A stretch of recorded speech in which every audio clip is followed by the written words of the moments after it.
It was one of those cold, grey London afternoons where the rain didn't pour, it whispered. Tiny droplets clung to windows and ran down like slow tears. People rushed across Oxford Street with their collars up, faces down, hands tucked deep in their pockets. But in the middle of that hurried crowd, there was a boy who wasn't rushing anywhere. 13-year-old Ethan Price sat in his scuffed, second-hand wheelchair, parked just under the awning of a closed shop. His hood was up, his jeans were worn thin, and where his left leg should have been, there was only empty fabric pinned neatly at the knee. The cold didn't seem to bother him as much as the way people's eyes flickered toward him and then away again. They didn't know his story, and maybe they didn't want to. Beside him sat something unusual for a boy his age, an old, weather-beaten acoustic guitar.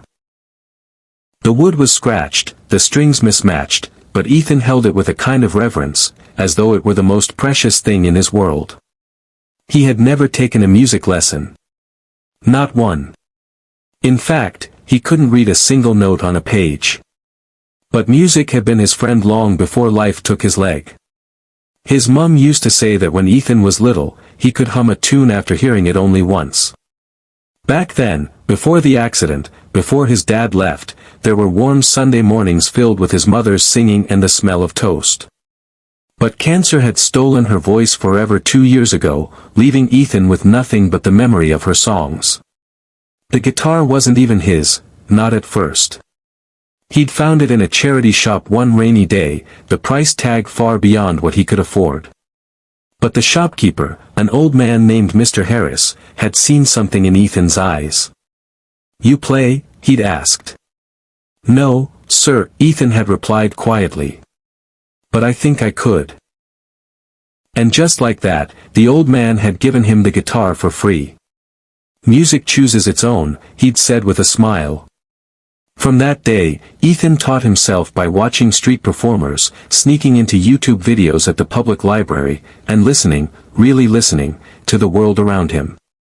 He played for hours, his fingers blistered and sore, until the notes became a language only his heart could translate.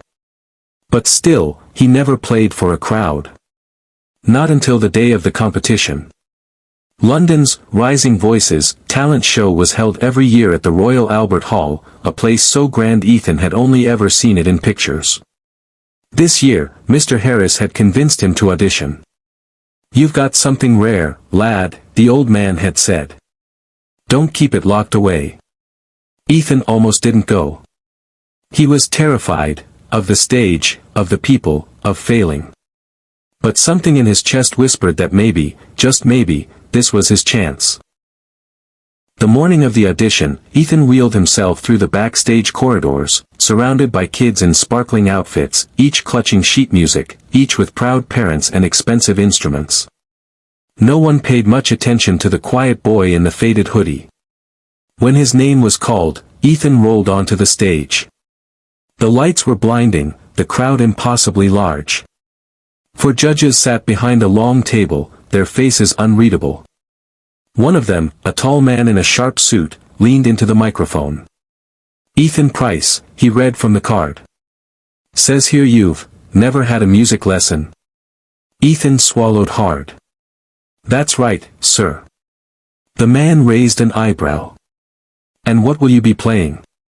Ethan hesitated, then said softly, "A song my mum used to sing." He settled the guitar on his lap, closed his eyes, and began to play. The first chord rang out, warm and rich, filling the hall like a beam of sunlight breaking through clouds.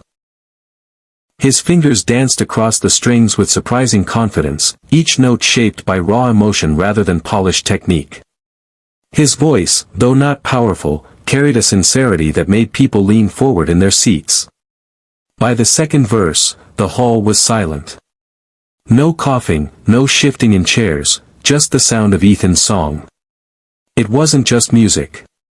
It was his mother's laughter, his childhood mornings, the ache of loss, and the stubborn hope that still clung to him.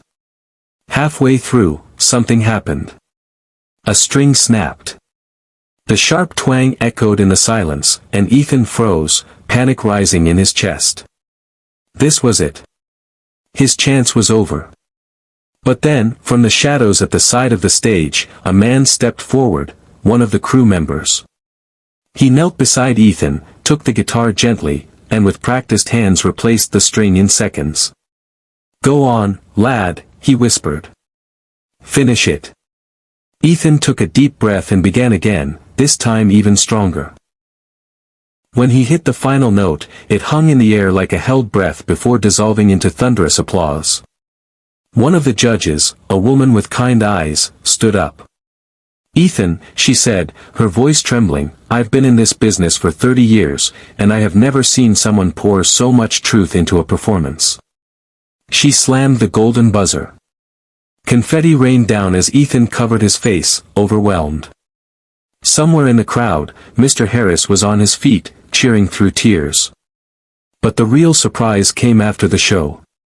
Backstage, a man approached, tall, with silver hair and a quiet smile. He introduced himself as Daniel Carter, a world-famous music producer. "You've got a gift," Daniel said. "And I'd like to help you share it with the world." Ethan's heart raced. "But I've never even had a lesson." Daniel chuckled. "Good. That means no one has taught you the rules yet. We can make music that's yours." Within months, Ethan's story spread across the UK. A boy with no leg, no formal training, and no reason to believe he could make it, except he did. He played on TV, recorded his first single, and even set up a charity to provide instruments to kids who couldn't afford them.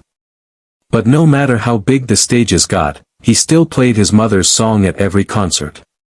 And in the very front row, every time, was Mr. Harris, the man who gave him his first guitar. Years later, in an interview, Ethan was asked what he thought made that first performance so special. He smiled, eyes glistening. "I think people heard more than just a song," he said. "They heard a boy who'd been given a chance, and decided to give the world his heart in return. And maybe that's what true music is, not notes, not lessons, but love turned into sound."